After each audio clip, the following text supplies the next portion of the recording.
तो ये कहानी है एक ऐसे नौजवान की जो कि एक जाबाज योद्धा है। नाम है इसका युदू, लेकिन कहानी में हम आगे इसे वांग चन के नाम से जानेंगे। इस कैरेक्टर के बारे में मैं इतना ही कहना चाहूंगी कि आज तक तुमने जितने भी हरफन मौला कैरेक्टर्स देखे हैं ना दोंगा वर्ल्ड में, चाहे वो बीटीटीएच का शाओयान, रेनेगेड इमोर्टल का वांग लिन, मेरा फेवरेट हाउ चन या फिर स्वॉर्ड स्टार का लू फेंग, इन सब की लिस्ट में एक और नया नाम जुड़ने वाला है, जैसे कि हम तोबू यू या फिर वांग चन के नाम से जानने वाले हैं। हमारे मेन कैरेक्टर की जिंदगी बिल्कुल नॉर्मल एक हीरो की तरह चल रही थी, लेकिन सडनली उसकी मुलाकात एक डिवाइन एम्परर से होती है, जो कि मरने से पहले उसकी मदद करते हैं और बदले में उसके ऊपर एक बहुत बड़ी जिम्मेदारी सौंपते हुए जाते हैं। लेकिन तोबू की ये जो जर्नी है वो काफी ज्यादा लंबी होने वाली है, जिसपे कदम कदम में बहुत बड़े बड़े खतरे छिपे हुए हैं, लेकिन वो इस खतरे को कैसे टैकल करते हुए आगे ऊंचाइयों तक जाता है, ये देखने वाली बात होगी। By the end of the season मैं दावे के साथ कह सकती हूँ कि तुमने आज तक जितने भी दोंगा देखी है ना, जो तुम्हारी फेवरेट लिस्ट में है, उनमें इस सीरीज का भी नाम अब शुमार होने वाला है। तो चलो फिर बिना किसी देर के अब इस सीरीज का आगाज करते हैं। सो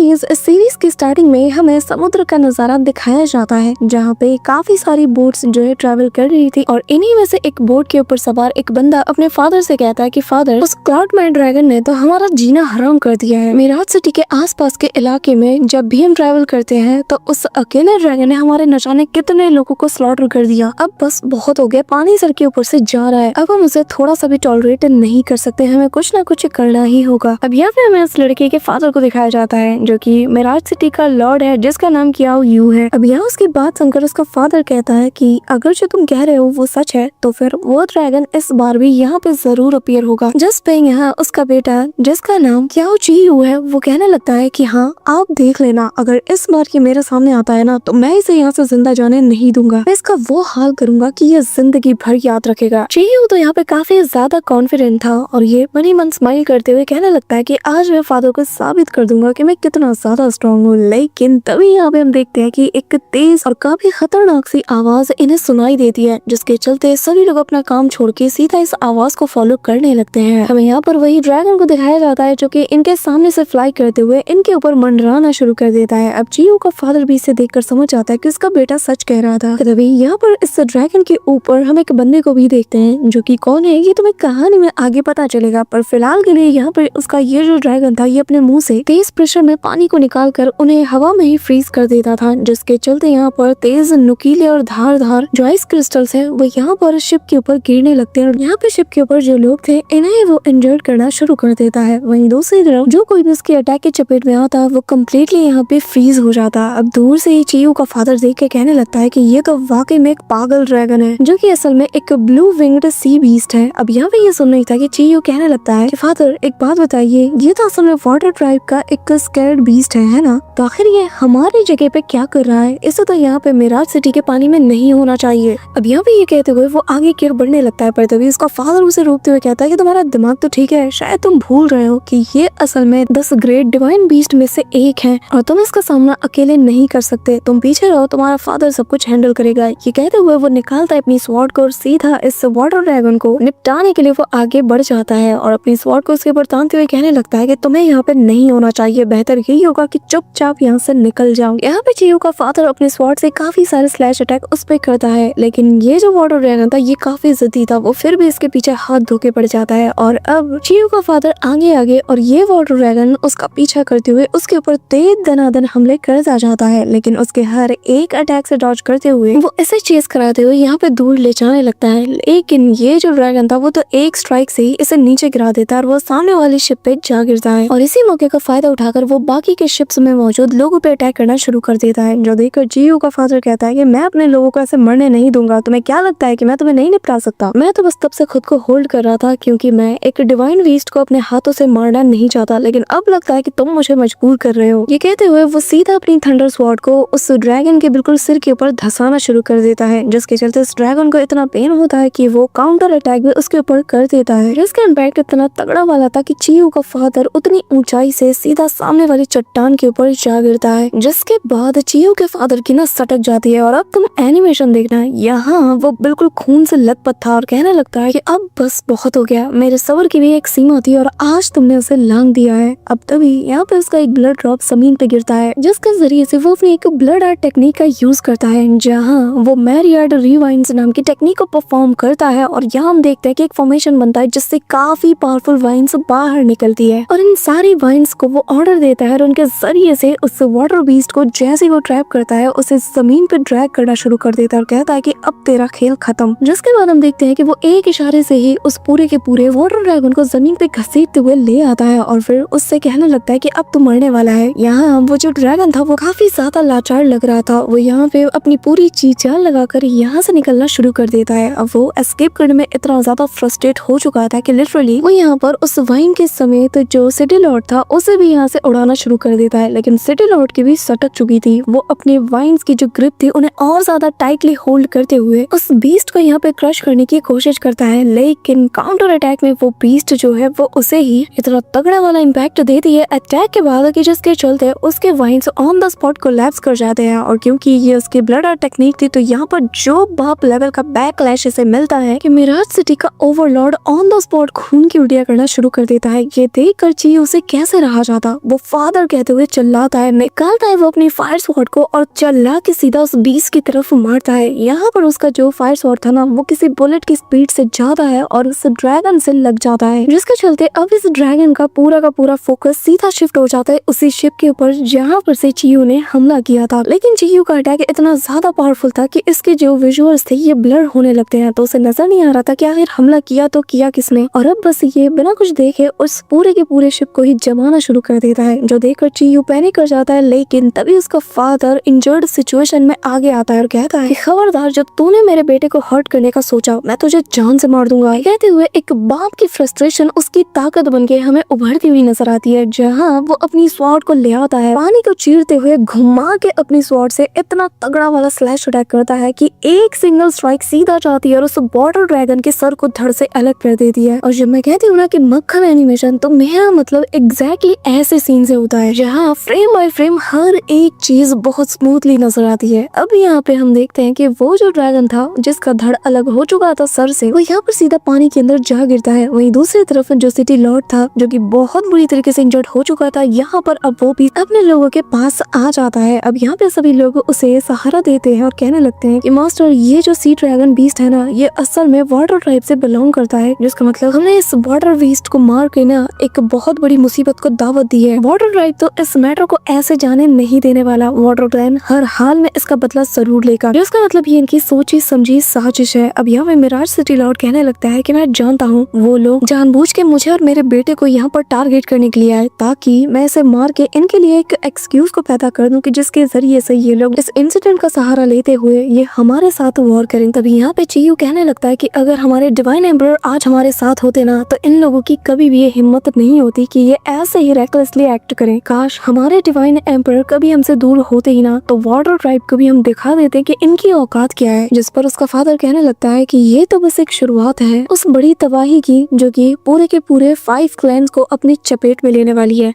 जिसके बाद वो भी थोड़ा अफसोस करता है और कहने लगता है कि डिवाइन एम्परर आखिर आप कहाँ चले गए और न जाने अब हमारे इस ग्रेट वाइल्डरनेस का क्या होगा। अब गाइज यहाँ पे मैं तुम लोगों को इस द ग्रेट वाइल्डरनेस के बारे में थोड़ी चीजें बता देती हूँ ताकि कहानी को आगे और अच्छे समझने में तुम्हें थोड़ी और आसानी हो। सो होमीज, असल में ये जो द ग्रेट वाइल्डरनेस है ये असल में 5 मेजर क्लैंस का घर है जिन्हें की द ग्रेट 5 क्लैंस कहा जाता है। अभी यहाँ पे द ग्रेट वाइल्डरनेस के अंदर 5 बड़े बड़े क्लैंस के साथ 400 से ज्यादा बहुत ही बड़ी बड़ी सिटीज भी आती हैं। अब यहाँ के लोग जो थे ना वो आपस में काफी ज्यादा लड़ा झगड़ा करते थे, इनकी आपस में बिल्कुल भी नहीं बनती थी। फिर चाहे वो सिटीज हो या फिर क्लैंस हो, लोग बस एक दूसरे को अपने फायदे के लिए हंट किया करते थे। यहाँ पे बस कमजोरों के ऊपर जो ताकतवर लोग है वो लोग राज किया करते थे और कोई रूल कोई भी चीज नहीं थी। और तभी इन्हीं के बीच में एक बंदा अपीयर होता है जिसके पास असल में 5 एलिमेंट्स की भी पावर थी और उसी ने इस पूरे के पूरे इलाके को कॉन्कर किया और उसे सन ऑफ हेवन का टाइटल भी दिया गया और लोग उसे सन ऑफ हेवन के नाम से भी जानने लगे। और आगे चल के वो इस पूरे जगह का डिवाइन एम्परर बना जो कि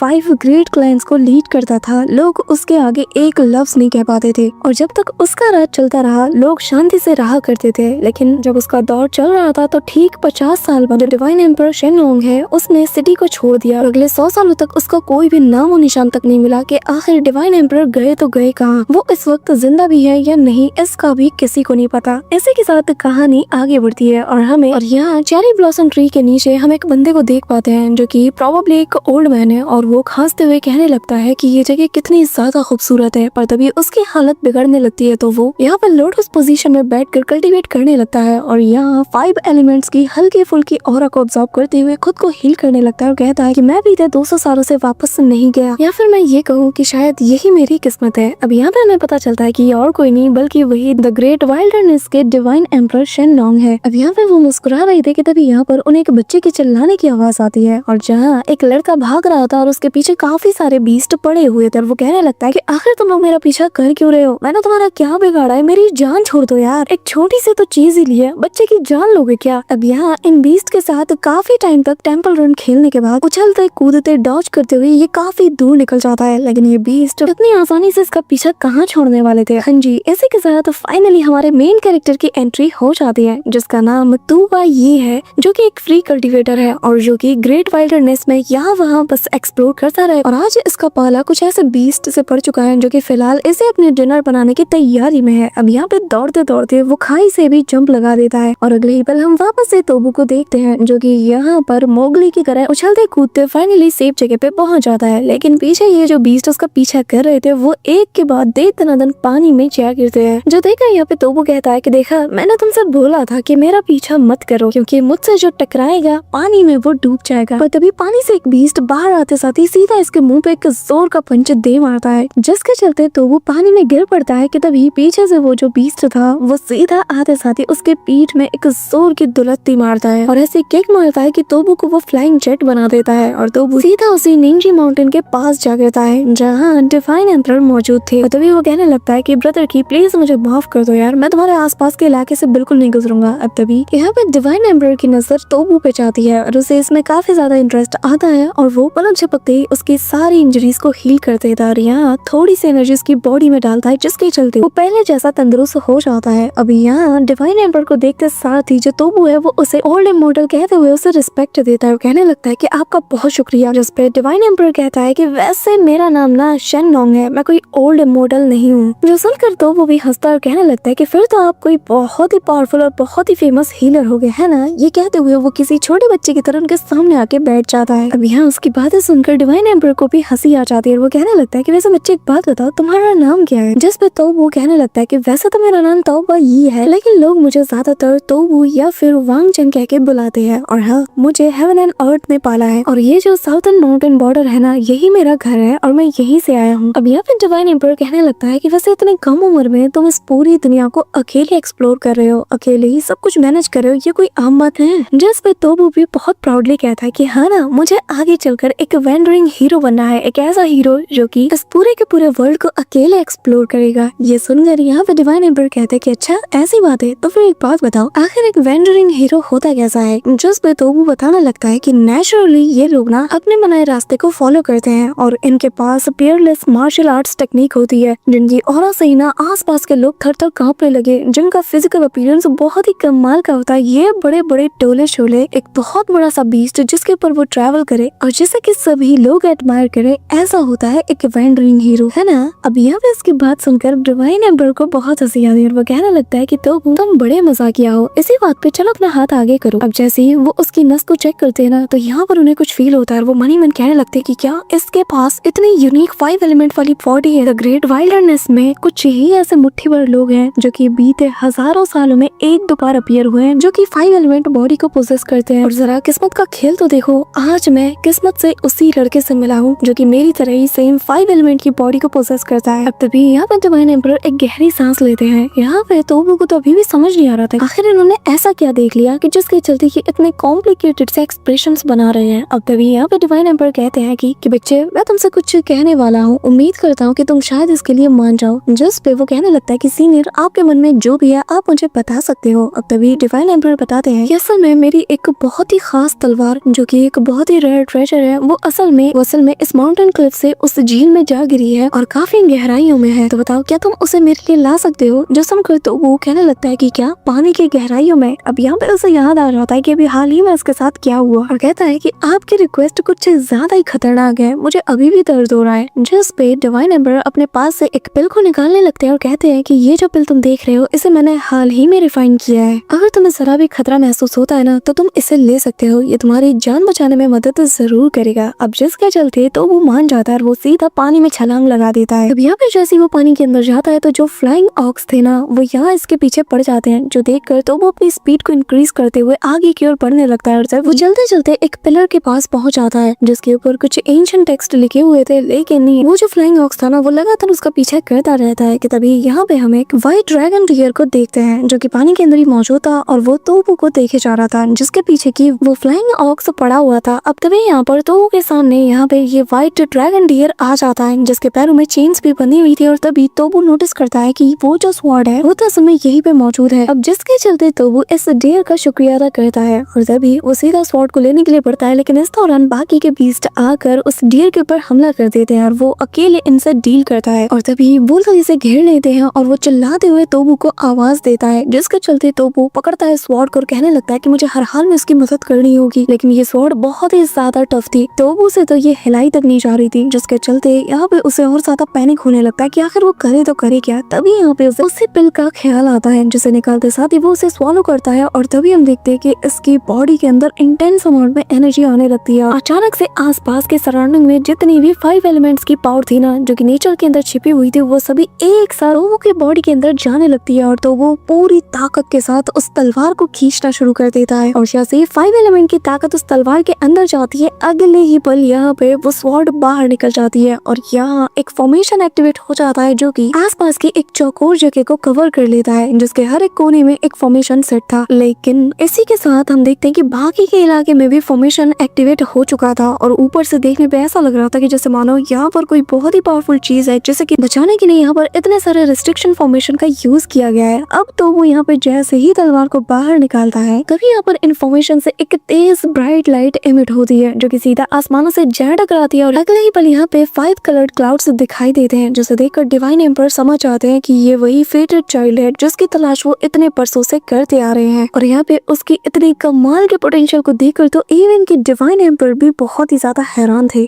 क्योंकि एक टीनेज के अंदर इतने कमाल के पोटेंशियल को देखा जाना बहुत ही ज्यादा रेयर है। यहाँ पे तभी डिवाइन एम्पर के फेस पे एक स्माइल आ जाती है और वो कहने लगते हैं कि फाइनली मुझे लगता है कि मैंने बिल्कुल सही इंसान को चुना है। इस दौरान हम तोबू को देखते हैं जहाँ पर उसकी बॉडी से काफी टेरिफाइंग एनर्जी अनलीश हो रही थी जिसके चलते यहाँ पर सारे बीस्ट का ध्यान उस पर जाता है और तभी तोबू अपने स्वॉर्ड को यहाँ पे एक्सपेंड कराते हुए कहने लगता है कि तुम लोग अभी के भी उसे छोड़ के चले जाओ वरना सब के सब मारे जाओगे। और तभी जैसे वो अपनी तलवार को चलाता है यहाँ पर उसकी तलवार इस हद तक एक्सपेंड कर जाती है और इतनी ज्यादा स्ट्रॉन्ग बन चुकी थी कि आसपास की ये जो 4 पिलर्स थे ना यहाँ पर वो इन्हें भी काट देता है, जिसके चलते सारा मलबा यहाँ के जो बीस्ट थे उनके ऊपर जा गिरता है और वो सभी लोग उन पिलर्स के मलबे के नीचे दब जाते हैं। अब तभी जैसे ही पिलर्स टूटते हैं तो यहाँ पर जो जंजीरें थी वो अचानक से एक एक करके चटकने लगती हैं और तभी वो जो डियर था वो भी आजाद हो जाता है। इसी के साथ यहाँ पे व्हाइट ड्रैगन डियर जैसे ही तोबू की तरफ देखती है तो यहाँ पर उसकी स्वॉर्ड बीच से टूट जाती है, उसकी बॉडी अनकॉन्शियस होकर पानी के अंदर गहराई की ओर जाने लगती है। लेकिन तभी वो जो डियर था वो सबसे पहले उसकी स्वॉर्ड और तोबू दोनों को पकड़ते साथ ही यहाँ से दूर ले जाती है और पानी के बाहर लाते साथ ही तोबू को यहाँ पे होश आ जाता है। लेकिन जैसे ही वो देखता है कि यार उसने तो सीनियर की स्वॉर्ड को तोड़ दिया है तो उसे काफी ज्यादा बुरा लगता है। अब ये जो ड्रैगन डियर था वो तोबू का शुक्रिया अदा करते हुए उसे लिक करने लगती है, जिसके चलते तोबू भी उसके सिर पे हाथ फेरते हुए कहने लगता है कि वैसे एक बात बताओ, आखिर तुम्हें पानी के अंदर किसने ट्रैप किया था और तुम इतने सालों तक जिंदा कैसे रहे? और तभी यहाँ पे तोबू को ख्याल आता है कि उसे सबसे पहले सीनियर को जाके इस तलवार के बारे में बताना होगा, क्योंकि अगर उसने जरा भी देरी की तो शायद सीनियर को लग सकता है कि मैं मर चुका हूँ। अब तभी वो यहाँ पे उनके पास पहुँच जाता है जहाँ तो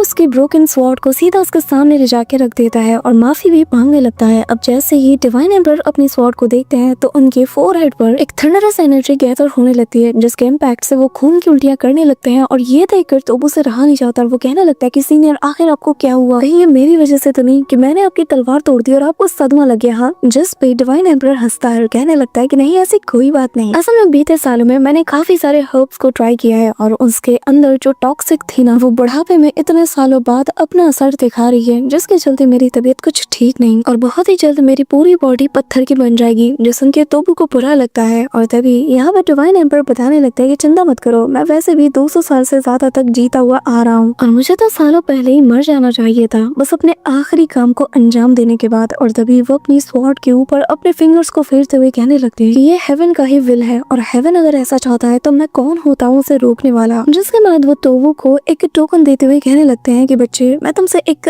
आखिरी रिक्वेस्ट करना चाहता हूँ। असल में मैं चाहता हूँ कि तुम मेरे मिराज टावर सिटी के लोगों की जान बचा लो। अब तो वो उस टोकन जैसी चीज को देखने लगता है। अब तभी यहाँ पे डिवाइन एम्पर अपने ब्लड का यूज करके बताने लगते हैं कि एक बार मैं मारा जाऊँ ना तो मुझे पूरा यकीन है कि जो वाटर क्लैन है वो मिराज टाउन सिटी के ऊपर हमला जरूर करेंगे। इसी के साथ वो यहाँ पर अपने ब्लड के जरिए से उस लेटर को फिनिश करते हुए यहाँ पे तोबू को उसे दे देते हैं और कहने लगते हैं कि बच्चे तुम्हें बस इस लेटर और उस वुडन टोकन को ले जाना है और यूपिन माउंटेन के साउथ वेस्ट में एक आदमी तुम्हें मिलेगा जिसका नाम अजोर एम्पर है। तुम्हें उस तक ये डिलीवर करना होगा और उसे बताना कि अगले 7 दिन के अंदर तुम्हें इस जंग में शामिल होकर हमारे लोगों की जान बचानी है। अब यहाँ पे तोबू कहने लगता है कि वो सब तो ठीक है लेकिन इतनी इम्पोर्टेंट चीज को आप मेरे हवाले छोड़ रहे हो। जिस पे डिवाइन एम्पर कहता है कि तुमने ही तो कहा था कि तुम्हें एक बहुत ही पावरफुल एक वेंडरिंग हीरो बनना है, लेकिन मेरी नजर से देखो तो तुम तो ऑलरेडी एक हीरो हो। जो समझ यहाँ पे तोबू भी हैरान था और तभी डिवाइन एम्पर बताने लगते हैं कि तोबू ऐसे फर्क नहीं पड़ता कि एक इंसान क्या है, वो एक नॉर्मल भी हो सकता है या फिर एक कॉमनर भी, लेकिन इसका पैथ या फिर उसकी स्किल्स या फिर उसका टैलेंट उसे एक वेंडरिंग हीरो नहीं बनाता, बल्कि कुछ ऐसा अनोखा करके लोगों के दिल में जगह बना लेना और लोग उसे सालों साल तक याद रखे, यही होती है असली हीरो की पहचान। इसी के साथ वो लेटर देते हुए कहने लगता है कि ये मिशन बहुत ही ज्यादा खतरनाक होने वाला है। मैं तुम्हें फोर्स नहीं करूंगा, मैं पूरी तरीके से तुम्हारे ऊपर छोड़ रहा हूँ। अगर तुम चाहो तो तुम इनकार भी कर सकते हो, मैं तुम्हें एक लफ्ज नहीं कहूंगा। अब यहाँ पे तो वो थोड़ा सोचता है, लेकिन तभी एक लंबी सांस लेते हुए वो उसे अपने पास रख लेता है। ये देखकर यहाँ पे डिवाइन एम्पर कहने लगते हैं कि मुझे पता था कि मैंने गलत इंसान को चूज नहीं किया। इसी के साथ वो उसे 3 और किताबें देता है और कहने लगता है कि मैंने अपनी 300 साल की जर्नी में इस किताब को लिखा है और इसके अंदर टोटल 700 से ज्यादा माउंटेन्स के रिकॉर्ड्स मौजूद हैं और साथ ही 480 से ज्यादा बहुत बड़ी बड़ी सिटीज के बारे में यहाँ जिक्र है और उनकी लोकेशन का भी मैंने मेंशन किया है। साथ ही इसके अंदर तुम्हें स्ट्रेंज फ्लावर्स से लेकर रेयर हर्ब्स, डीमंस और स्पिरिचुअल बीस्ट, इनके बारे में भी काफी सारी चीजें मिल जाएंगी। ये मान लो कि मेरा सारा नॉलेज मैंने इन 3 किताबों के अंदर समेट के रखा है और अगर तुम्हें कभी भी इसकी जरूरत पड़ती है या फिर कोई सवाल हो तो तुम इस किताब का सहारा ले सकते हो और अगर फ्यूचर में कभी तुम किसी दूसरी दुनिया में पहुंच जाते हो तो तुम वहाँ के नए चैप्टर्स को इसमें ऐड भी कर सकते हो। और अफसोस की बात है कि मेरे मरीडियंस खराब होने की वजह से मैं अपनी कल्टीवेशन को तुम्हें पास डाउन नहीं कर सकता, लेकिन मैं अपनी कल्टीवेशन तो तुम्हें नहीं दे सकता, लेकिन मेरे पास जो 16 शेनलॉन्ग पिल्स है मैं तुम्हें दे सकता हूँ और उम्मीद करता हूँ कि रास्ते में ये तुम्हारे बहुत काम आएगा। अब यहाँ पर उस किताब के साथ साथ तो वो उन पिल्स को भी अपने पास रख लेता है। इसी के साथ डिवाइन एम्पर बताने लगते हैं कि बस एक बात याद रखना कि ये जो शेंगोंग पिल्स है इनकी ताकत भले ही बहुत ही ज्यादा अजीम क्यों ना हो, लेकिन इन्हें बार बार कंज्यूम करना तुम्हारी अपनी सेहत के लिए बिल्कुल भी सही नहीं। अब तभी तो वो थोड़ा इमोशनल हो रहा था और उसे इमोशनल होता हुआ देख कर यहाँ पर डिवाइन एम्पर कहने लगते हैं कि बच्चे आखिर तुम रो क्यों रहे हो, इसमें रोने वाली क्या बात है। जिस पे तो वो कहने लगता है कि एक बार मैं यहाँ से चला जाऊँ तो मुझे पता है कि मैं अपने एक बहुत ही अच्छे दोस्त को खोने वाला हूँ और जिससे कि मैं शायद से इस जिंदगी में दोबारा कभी ना देख पाऊँ। जिस पे डिवाइन एम्पर बताने लगते हैं कि इस जिंदगी में मिलना बिछुड़ना ये बिल्कुल ऐसे ही है जैसे कि हवा की बहाव में उड़ते हुए बादल, जो कि एक बादल से दूसरे बादल की ओर मिलते और बिछड़ते रहते हैं। तो बताओ इसमें रोने जैसा क्या है। इसी के साथ हम देखते हैं कि ऐसे ही थोड़ी देर तक ये दोनों यहीं पे मौजूद रहते हैं और तभी तेज हवा का झोंका चलता है और डिवाइन एम्पर बताते हैं कि अब जबकि मैं अपनी बीती जिंदगी के बारे में सोचता हूँ तो ऐसा लगता है कि 100-200 साल तो ऐसे पलक झपकते ही बीत गए और अभी भी लगता है कि तांग वैली वाकई में बहुत ज्यादा दूर है। वूफ है और उससे जुड़ी जितनी भी फीलिंग्स और मेमोरीज है वो सब कुछ भी आज भी मेरे अंदर ताजा है, लेकिन लगता है कि आज भी मैं उसे भुला नहीं पाया। आज भी मैं इस मोमेंट में भी उसे सबसे ज्यादा मिस करता हूँ। अब तभी वो तोबू को वो स्वॉर्ड देते हुए कहने लगते हैं कि बच्चे ये जो वूफेंग स्वॉर्ड है ना, इसे तुम्हें हमेशा हिफाजत के साथ रखना है और अगर फ्यूचर में तुम्हारी जर्नी में तुम कभी एक इमॉर्टल मेडन जिसका नाम कॉन्ग सांग है उससे मिलते हो तो मैं इस वूफेंग स्वॉर्ड को उसे रिटर्न करके मेरी मदद करना है, क्योंकि ये स्वॉर्ड असल में उसी से बिलोंग करती है। जिस पे तो वो मान जाता है और तभी डिवाइन एम्पर कहने लगते हैं कि बच्चे क्या तुम मेरे लिए इस पेड़ की एक टहनी को तोड़ के ला सकते हो। ये कहते हुए वो अपना हाथ ऊपर उठाता है, जो सुनकर तो वो इमीडिएटली जाता है एक टहनी को तोड़कर जैसे ही लाता है तो वो पाता है उसका दोस्त ऑलरेडी पत्थर का बन चुका है, जो देखकर यहाँ पे तोबू को काफी ज्यादा झटका लगता है। वो बहुत बुरी तरीके से इमोशनल हो जाता है और तभी यहाँ वो उस टहनी को उनके हाथ में थमाते हुए कहने लगता है कि मैं तोबू ही मैं वादा करता हूँ कि मैं अपने दोस्त के दिए गए इस मिशन को कभी भी नहीं भूलूंगा। अब तभी सीन शिफ्ट होता है और हम एक मिस्टीरियस सी लेडी को देखते हैं जो कि यहाँ पर मौसम के इस बदलाव को ही देखे जा रही थी और कहीं ना कहीं उसे भी पता चल चुका था कि अब यहाँ पर जो शेंगोंग है वो नहीं रहा। इसी के साथ सीन शिफ्ट होता है और हम कुछ मिस्टीरियस से लोगों को देखते हैं जहाँ पर इनका एक पूरा का पूरा ग्रुप एक बहुत बड़े से गेट के पास पहुंच जाते हैं जहाँ पर काफी सारे लोग थे। इनमें से 2 मास्क पहने हुए सोल्जर्स थे जो कि असल में इस गेट के गेट कीपर है। अब यहाँ पर जो व्हाइट हेयर वाला बंदा था जिसने की ब्लैक रॉब पहना था, वो यहाँ पर रिस्पेक्ट के साथ उस गेट के सामने झुक जाता है और कहने लगता है कि मैं यहाँ पर ट्रू गॉड को रिस्पेक्ट देता हूँ। यहाँ पे उसे देखा देख उसके जो चमचे होते हैं वो लोग भी यहाँ पे रिस्पेक्ट के साथ उसके सामने झुक जाते हैं। तभी गेट के उस पार से आवाज आती है और एक भारी आवाज इनके कानों में सुनाई देती है जो कि कहता है कि क्या उस ओल्ड शेंग नाम की कोई खबर मिली? आखिर वो कहाँ है, जिंदा भी है या मर गया? क्या किसी को इस बारे में कुछ पता है? जिस पे यहाँ पे इनका जो लीडर था वो कहने लगता है कि माफ कीजिएगा लेकिन हमने पूरे के पूरे ग्रेट वेस्टलैंड को पूरी तरीके से छान मारा लेकिन हमें उसका और उससे जुड़ी किसी चीज का भी कोई पता नहीं चला। जो सुनकर यहाँ पे इनका जो सो कॉल्ड ट्रू गॉड है वो कहने लगता है कि फिर तो बहुत अच्छा है, उसे ढूंढ ना पाना ये भी एक अच्छी खबर है। अब अगर तुम लोगों को ही वो कभी नहीं मिला तो फिर मिराज सिटी के लोगों को भी कभी नहीं मिल सकता। इसी के साथ वो बताने लगता है कि पहले अज़ोर एम्परर के अंडर में ही मिराज सिटी हुआ करता था, तो मुझे लगता है कि इस बार भी मिराज सिटी को बचाने के लिए अज़ोर एम्परर आ सकता है, इसलिए जल्द से जल्द किसी को भेजो ताकि वो उसे अप्रोच करे। एक बार वो गिर जाए ना तो फिर मिराज सिटी को हम बस कुछ ही दिनों में निस्तनाबूद कर देंगे। जिस पर वो बंदा कहता है कि मास्टर मैं आपकी बात समझ गया, मैं आज ही कुछ लोगों को यूपिंग माउंटेन की तरफ रवाना करता हूँ। इसी के साथ सीन शिफ्ट होता है और हम यहाँ पर उसी मिस्टीरियस सी लेडी को देखते हैं जो कि इसी और देखे जा रही थी। अब तभी सीन शिफ्ट होता है और हम मिराज सिटी का सीन देखते हैं जहाँ कुछ लोग यहाँ आपस में बात कर रहे थे, जिनमें से एक बंदा कहने लगता है कि मुझे पता था कि वो जो ब्लू विंग वाला सी ड्रैगन बीस्ट था ना वो बहुत ही ज्यादा सस्पिशियस है। भला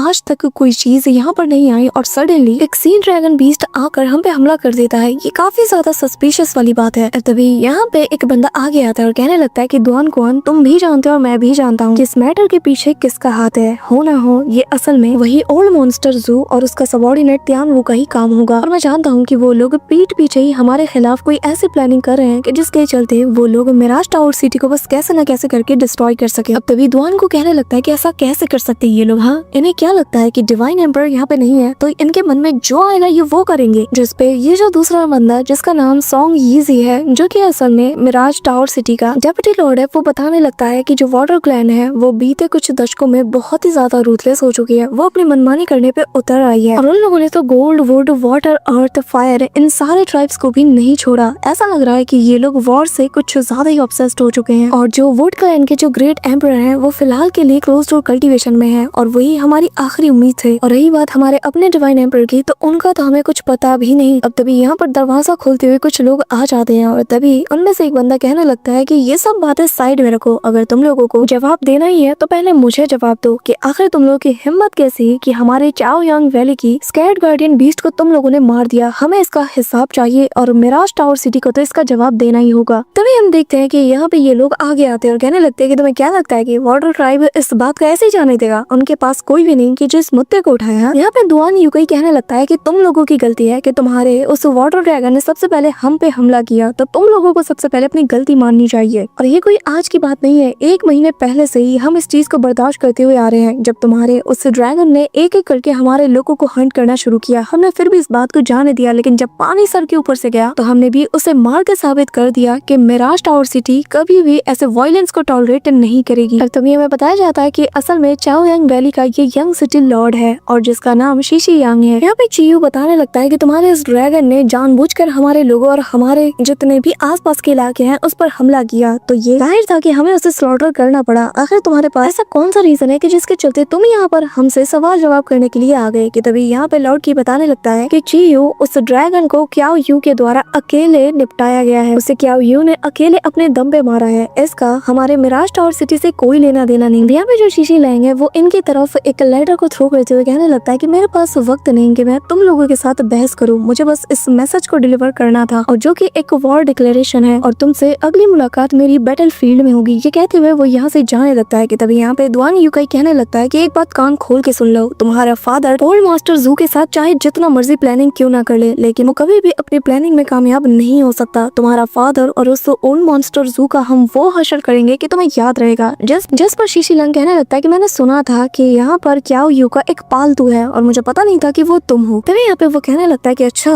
तुम्हारी इतनी मजाल, हाँ अगर तुम्हारे अंदर दम है तो मेरे साथ माउंट यूपिंग में चलो बिना ग्रीन एम्परर के, और फिर मैं दिखाता हूँ कि कौन सही है और कौन गलत। चिंता मत करो, अज़ोर ड्रैगन एम्परर हमारे बीच में दखल नहीं देगा। जिस पे यहाँ पे शीशी लैंग जाने लगता है और कहने लगता है कि क्या मैं तुम्हें पागल नजर आता हूँ? चिंता मत करो, हमारी अगली मुलाकात माउंट यीपिंग पे ही होगी। अब तभी सीन शिफ्ट होता है और हम यहाँ पर उसी माउंटेन टॉप का सीन देखते हैं जिसके ऊपर फिलहाल हमारा मेन कैरेक्टर टोबू इस वक्त चढ़ाई कर रहा था। वो काफी तेजी से आगे बढ़ता हुआ चला जा रहा था और उस व्हाइट ड्रैगन डियर के साथ इसकी स्पीड काफी ज्यादा इंक्रीज हो जाती है। पलक झपकते ये लोग माउंटेन के टॉप पे पहुंच जाते हैं। ऐसे ही वक्त बीतता जाता है और ये लोग बैम्बू फॉरेस्ट से होते हुए फाइनली एक ऐसी जगह पर पहुंच जाते हैं जहाँ पर इन्हें एक काफी मधुर सी धुन सुनने को मिलती है और तभी इनके सामने एक लेडी जो कि हवा में फ्लोट करते हुए फ्लूट बजा रही थी और इसकी धुन से ये लोग काफी ज्यादा अट्रैक्ट हो जाते हैं। और ये जो धुन थी ये काफी ज्यादा फेमिलियर थी, जिससे सुनते साथ ही यहाँ पे व्हाइट ड्रैगन डियर से तोबू कहने लगता है कि तुम्हें नहीं लगता कि ये धुन कुछ सुनी सुनी सी लग रही है? ऐसा लग रहा है कि इससे पहले मैंने इस धुन को कहीं पे सुना है। और तभी उसे याद आता है, वो कहने लगता है कि अरे हाँ, सीनियर शेंगोंग भी बिल्कुल ऐसे ही धुन को बजाया करते थे और मरने से पहले आखिरी बार मैंने उन्हें यही बजाते हुए सुना था। अब तभी वो अपने पास से उसी बैम्बू फ्लूट को बाहर निकालता है और वो भी इसे बजाने लगता है, जिसके चलते जैसे ही वो डिवाइन एम्पर की याद में उस फ्लूट को बजाता है ना, तो यहाँ पर जो धुन वो निकालता है उस धुन की वजह से यहाँ पर जो जेड स्लिट था अचानक से इसके ऊपर एंशिएंट टेक्स्ट उभरने लगते हैं, जो कि मानो यहाँ पे इसकी धुन के साथ रेजोनेट कर रहे हो। और ऐसे ही आसपास के जितने भी यहाँ पे जेड स्लिप्स थे उन सभी से ये जो टेक्स्ट है ये गोल्डन कलर के उभरने लगते हैं और धीरे धीरे करके वो सारे जैसे डस्ट पार्टिकल बनकर सीधा उसी लेडी की ओर बढ़ने लगते हैं। ये देख कर वो उस फ्लूट को बजाना छोड़ देता है और तभी हम देखते हैं कि वो जो लेडी थी जो कि इस फ्लूट को बजा रही थी वो भी अब इसी की ओर आने लगती है, जिसका नाम फेरी गुई है और ये असल में वो ट्राइब की सेंट्रेस है। और यहाँ वो बताने लगती है कि ये धुन ये तो फ्लीटिंग स्प्लेंडर सॉन्ग की धुन है ना, ये उसी का एक नोट है जिसे कि तुमने अभी अभी प्ले किया। यंग मास्टर, एक बात बताओ, आखिर तुमने इसे कहाँ पे लर्न किया? यहाँ पे हम देखते हैं कि एक फेरी को देखकर जो कि इतनी ज्यादा खूबसूरत है, यहाँ पे तो वो पूरी तरीके से स्पीचलेस हो चुका था। साथ ही वो पैनिक कर जाता है और उसके हाथ से बांसुरी छूट जाती है और तभी फेरी गुई उसे उसकी फ्लूट वापस देती है और जिसके बाद वो पूछने लगती है कि बताओ आखिर तुमने कहाँ पे सीखा? जिस पे वो बताने लगता है कि असल में मैंने मेरे एक पुराने सीनियर को ये उनके अंतिम वक्त में बचाते हुए देखा था जब वो मौत के मुंह में थे। अब ये सुनकर यहाँ पे वो फेरी कहती है कि आखिर उनका नाम क्या है? जिस पे तो वो बताने लगता है कि उनका नाम सीनियर शेंगोंग है। अब यहाँ पे जैसी शेंगोंग नाम वो सुनती है तो वो बहुत ही ज्यादा इमोशनल हो जाती है और अगले ही पल यहाँ उसे तोबू के पास वो स्वॉर्ड नजर आती है, जिसे कि वो जैसे अपने पास लेती है तो उसके ऊपर फिंगर फेरते साथ ही उसे अपना नाम नजर आता है और उसे वो पल याद आता है जब उसने ये जेड स्वॉर्ड उसे गिफ्ट किया था और जिसे चलाते साथ ही उसने ही यहाँ पर इन एंशिएंट टेक्स्ट को लिखा था, जो कि यहाँ पर उसकी फ्लूट के उस सॉन्ग के उस नोट के साथ रेजोनेट करने लगे थे। अब तभी ऐसी कहानी आगे बढ़ती है और तभी यहाँ पे जो वो ट्राइब का जो एल्डर है वो बताने लगता है कि जो होली मैडन है ना 5 ट्राइब्स की, वो कभी भी अपनी पूरी जिंदगी में किसी से भी शादी नहीं कर सकती और इस रूल को कोई भी डिफाइन नहीं कर सकता और जो भी इस रूल को डिफाइन करने की कोशिश करेगा उसे तांग वैली से हमेशा हमेशा के लिए निकाल दिया जाएगा और एक कैदी की तरह वहाँ पे रखा जाएगा। अब तभी हमें उस पैरी को दिखाया जाता है जो कि एंशिएंट रियलम में है और जिसे कि लोग बंदी बनाने लगते हैं, लेकिन वो कहती है कि नहीं, मैं खुद अपना रास्ता जानती हूँ, मैं खुद ही यहाँ से चली जाऊंगी। ये कहते हुए वो यहाँ से चली जाती है और यहाँ पे शेंगोंग उसे जाता हुआ देखकर काफी ज्यादा उदास हो जाता है, लेकिन उसके हाथों में वही जेड फ्लावर ट्री का एक ब्रांच होता है जो कि जाते हुए वो शेंगोंग के हाथों में छोड़ जाती है। अब तभी यहाँ पे हम देखते हैं कि कुछ लोग आ जाते हैं, जिसके चलते इन दोनों का ध्यान उनकी ओर जाता है और वो बताने लगता है कि ये पूरा का पूरा जो टेरिटरी है ये असल में मेरे फादर के अंडर में आता है, यानी कि आप लोगों के लॉर्ड तियानवू के अंडर में, और आज मैं यहाँ पर ग्रीन एम्पायर से बात करने के लिए आया हूँ। अब तभी यहाँ पे वो जो फेरी है वो समझ आती है कि ये लोग वाटर ट्राइब के लोग हैं, बेहतर यही होगा कि इससे पहले ये लोग हमें डिस्टर्ब करे, हमें यहाँ से निकलना होगा। अब तभी हम देखते हैं कि वो अपनी उसी जेड बेल को लेकर यहाँ से तोबू के साथ रवाना हो जाती है और तब जो शीशी लैंग है वो अपने साथियों के साथ आगे की ओर बढ़ रहा था और उसका साथी कहने लगता है कि पर यंग मास्टर, हमें आज तक कभी भी ग्रीन एम्पायर के एग्जैक्ट लोकेशन के बारे में पता नहीं चला, हो सकता है कि शायद अब वो यहाँ पे नहीं रहती हो और अगर हमें वो नहीं मिली तो फिर हमारा क्या होगा। अब हमें बताया जाता है कि इस बंदे का नाम एल्डर केशादू है और वो यहाँ पर बार बार जो शीशी लैंग है उससे यही सवाल किया जा रहा था कि आखिर अब हम करे तो करे क्या, जिस पे वो बताने लगता है कि अगर हम ग्रीन एम्पायर को ढूंढने में असफल रहे तो ये तो अच्छी बात है ना, अगर हम उसकी मदद नहीं ले सकते उसे ढूंढ कर तो फिर जो बाकी के मिराज सिटी के लोग हैं वो लोग भी उसे कभी नहीं ढूंढ सकते, ना उसकी मदद ले सकते हैं। अब इनके बंदे को निपटाते हुए दुआन को यहाँ पे आ जाता है, वो कहने लगता है कि हाँ तो यंग मास्टर, तुम्हारी तो बहुत जुबान चल रही थी ना, क्या हुआ? लगा नहीं था कि तुम यहाँ पर इतने सारे लोगों को लेकर वक्त से पहले ही आ जाओगे। ये देखते साथ ही यहाँ पे शीशी लैंगे अपने वेपन को निकाल लेता और कहने लगता है कि तुम्हारी हिम्मत की भी मैं दाद देता हूँ कि तुम वो ट्राइब के अंदर ऐसे ही आ गए। और तभी यहाँ पर दुआन कोई उसकी बात को इग्नोर करते हुए यहाँ पर इस वैली में चिल्लाते हुए कहता है कि दुआन कोई जो कि मिराज टावर से बिलोंग करता है, मैं यहाँ पर ग्रीन एम्पायर से हमारी मदद के लिए रिक्वेस्ट करता हूँ। अब यहाँ पे वो ये बात 2 बार रिपीट करता है, लेकिन सामने से मेंशन में से कोई भी जवाब नहीं आता, जिसे सुनकर यहाँ पे जो शीशी यांग है वो उसका मजाक उड़ाते हुए कहने लगता है कि तुम्हारे लोगों ने हमारे ट्राइब के उस ड्रैगन को मार दिया है, तो तुम्हें क्या लगता है वो तुम्हारा साथ देंगी? ग्रीन एम्पर सिर्फ हमारा ही साथ देंगी और तुम जैसे लोगों और तुम्हारे ट्राइब के लोगों को भी वो मिटा के रख देंगी। जिस पे यहाँ पे दुआन कोई कहने लगता है कि ये तो वक्त बताएगा कि कौन किसका साथ देता है, लेकिन तुम्हारे जैसे वाटर डीमंस के लिए तो मैं अकेला ही काफी हूँ। और तुम्हें क्या लगता है कि तुम लिन कांग यांग के नक्शे कदम पे चल पाओगे? अब यहाँ पे हम देखते हैं कि शीशी यांग कहने लगता है कि आखिर तुम्हारी हिम्मत कैसे हुई ग्रीन एम्पर का नाम लेने की? आखिर तुम खुद को समझते क्या हो? हाँ, यहाँ पे हम देखते हैं कि उस मेंशन के अंदर जो तोबू है और वो जो फेरी है वो दोनों यहाँ पे मौजूद थे। अब तभी यहाँ पे दुआन कोई बार बार कहने लगता है कि लिन कांग यांग बाहर निकलो, बीते 30 सालों में तुमने अपनी शक्ल तक नहीं दिखाई, तुम्हें क्या लगता है कि हम तुम्हें ऐसे ही जाने देंगे? आज तुम्हारा पुराना दोस्त तो तुमसे मदद मांगने आया है, तुमसे मिलने आया है और तुम क्या कर रहे हो? कहीं तुम्हें डर तो नहीं कि तुम हमारे बीच जो पुराना स्कोर है उसे बराबर नहीं कर पाओगी? तुम्हें क्या लगता है कि मैं ऐसे ही चला जाऊंगा? अभी यहाँ पे जो शीशी लैंग था वो अपने वेपन को नीचे गिराते हुए कहने लगता है कि लगता है कि आज तुम मर के ही मानेगा। तेरी हिम्मत कैसे हुई यहाँ ऐसे बार बार बदतमीजी के साथ बात करने की? यहाँ पे दुआन कोई उसकी हिम्मत को देखकर कहने लगता है कि मेरे सामने ज्यादा उछलने की जरूरत नहीं है, तो भी तेरे बाप त्यान वो जैसा ही है। यहाँ पे हम देखते हैं कि अब इस मौके पे अपना चौका मारने के लिए जो शीशी लैंग है वो बहुत रिस्पेक्ट के साथ सामने की ओर झुक जाता है। कहने लगता है कि ग्रीन एम्पर, उम्मीद करता हूँ कि आप हक का साथ देंगी और हमारी मदद करेंगी। हालांकि मैं पहले ही बता दूं कि हमारे लोगों ने इस वॉर को स्टार्ट नहीं किया, लेकिन इन लोगों ने हमें बहुत ज्यादा बुली किया, यहाँ तक कि हमारे के ड्रैगन को भी इन लोगों ने मार दिया, तो हमें तो उसका इंसाफ चाहिए ना। इसीलिए मैं चाहता हूँ कि ग्रीन एम्पर प्लीज आप हमारी मदद कीजिए। ये कहते हुए वो यहाँ चुपके से अपने लोगों को इशारा करता है और यहाँ उसके लोग सीधा दुआन कोई के ऊपर हमला कर देते हैं, जो देखकर दुआन कोई कहने लगता है कि ओ तो तुम लोग एक के अगेंस्ट इतने सारे लोग मिलकर लड़ने वाले हो, लड़ो लड़ो, क्योंकि मोरालिटी के नाम पर तो तुम लोग धब्बा हो, तुम लोग इससे ज्यादा और कर ही क्या सकते हो। तभी यहाँ पे हम देखते हैं कि शीशी लैंग भी अपने पावर्स को गैदर करता है, जिसके बाद वो अपने फैंटम लाइटनिंग सर्पेंट नाम की टेक्निक को अनलीश करता है, जिसके चलते यहाँ पर एक जायंट से सर्पेंट को हम देख पाते हैं जो कि दुआन कोई के ऊपर हमला कर देता है। एक तरफ दुआन कोई के ऊपर ये सारे लोग हमला करते हैं, तो वहीं दूसरी तरफ वो जो जायंट सा फैंटम था ना सर्पेंट का, वो भी उसके ऊपर दे दनादन हमले पे हमला किए जाता है। यहाँ पर दुआन कोई के लिए फाइट करना काफी ज्यादा मुश्किल हो रहा था और ये जो सर्पेंट था ये लिटरली इसे दौड़ा के रख देता है, जहाँ जहाँ वो जाता है वहाँ वहाँ ये पहुंच जाता है, जिसके चलते अब यहाँ पर इसके लिए मुश्किलें बढ़ चुकी थी। लेकिन यहाँ पे हम देखते हैं कि दुआन कोई तो अलग ही सैवेज मोड में था। वो लिटरली यहाँ पे इनसे फाइट करते हुए बार बार ग्रीन एम्पर से कहने लगता है कि तुम नहीं निकलोगे ना बाहर, तुमने मुझे अकेले इन डीमंस के अगेंस्ट छोड़ दिया, जबकि तुम अच्छे से जानती है कि कौन हक पर है और कौन नहीं। अब तभी यहाँ पे जो शीशी लैंग था वो वापस से अपने फैंटम को यहाँ पे कंट्रोल करते हुए उसके ऊपर हमला कर देता है, जिसके अटैक से बचते हुए यहाँ पे दुआन कोई वापस से कहता है कि अगर तुमने आज कोई भी हरकत नहीं की तो डिवाइन एम्पर तो तुम्हारा बाद में कुछ बिगाड़ेगा, पहले मैं तुम्हें नहीं छोड़ूंगा और तुम अच्छे से जानती हो कि मैं जो कहता हूँ मैं उसे करके दिखाता हूँ। अब तभी यहाँ पे हम देखते हैं कि अंदर से जो वो व्हाइट फेरी थी वो यहाँ पर तोबू को अपने पास बुलाती है और कहने लगती है जरा यहाँ आओ। अब यहाँ पर वो जैसे इसके पास आता है तो वो उसे कहने लगता है कि आप मुझे तोबू कह के बुला सकती है। और तभी यहाँ पे जो व्हाइट फेरी थी वो उस जेड स्वॉर्ड को अपने हाथों में उठाती है और कहने लगती है कि डिवाइन एम्पर अब गुजर चुका है और अब उसके जाने के बाद ये जो 5 डिवाइन क्लाइंट्स और जो बाकी के सिटीज हैं ये वापस से बहुत ही ज्यादा क्योटिक सिचुएशन में जाने वाली है और इनके बीच एंडलेस वार छिड़ जाएगी, और जो कि वो कभी नहीं चाहता था। अब यहाँ पे ये सुन नहीं था कि तभी तो वो हैरानी के साथ कहता है कि क्या डिवाइन एम्पर, वो डिवाइन एम्पर है? आपका मतलब वो ओल्ड सीनियर जिन्होंने कि मुझे ये स्वॉर्ड दी वो असल में एक डिवाइन एम्पर है जो कि इस पूरे वर्ल्ड पे रूल करते थे? जिसमें यहाँ पे व्हाइट फेरी कहने लगती है कि क्या तुम्हें उनके आइडेंटिटी का नहीं पता? फिर भी तुमने उनकी इतनी बड़ी जिम्मेदारी को अपने कंधे पे उठा लिया। जिसके बाद वो उस तलवार को उसकी तरफ आगे करती है और कहने लगती है कि उन्होंने मरने से पहले अपनी इस आखिरी इच्छा को तुम पर सौंपा और ये स्वॉर्ड तुम्हें ग्रीन एम्पर को देने को कहा था, है ना, ताकि वो मिराज टावर पे होने वाले इस वॉर को रोक सके। जिसपे वो कहने लगता है कि असल में उन्होंने मुझसे कहा था अजोर एम्पर को ढूंढना है। फेरी बताती है कि बात एक ही है और फिलहाल के लिए ग्रीन एम्पर इस वक्त माउंट हीपिंग के ऊपर मौजूद नहीं। जिसपे तो वो कहने लगता है कि क्या आप जानती है कि आखिर वो कहाँ गए हैं? जिसपे वो अपने फिंगर को ऊपर उठाती है और कहने लगती है कि ये जो बंदा तब से बोले जा रहा है इसका नाम है दुआन यूकाई, जो कि मिराज टावर सिटी का एक मैसेंजर है। तो अब तो तुम समझ ही गए होगे कि आखिर ये मामला कितना ज्यादा सीरियस है। तो अब तुम बताओ कि आखिर तुम आगे क्या करने वाले हो? अब दुआन कोई तो बार बार अजोर एम्पर को आवाज देने लगता है और कहने लगता है कि बाहर निकलो, मुझे तुमसे बात करनी है। तुम्हें तो शर्म आनी चाहिए, इतनी ताकत को लिए बैठे हो लेकिन कुछ भी नहीं कर रहे हो। तुम्हें क्या अकेले मरना है वहाँ बैठे बैठे? अब तभी यहाँ पे हम देखते हैं कि जो शीशी लैंग था वो यहाँ अपने उसी पाइथन के जरिए से उसे चारों ओर से जकड़ लेता और कहने लगता है कि अब तो यहाँ से बच के नहीं जाएगा।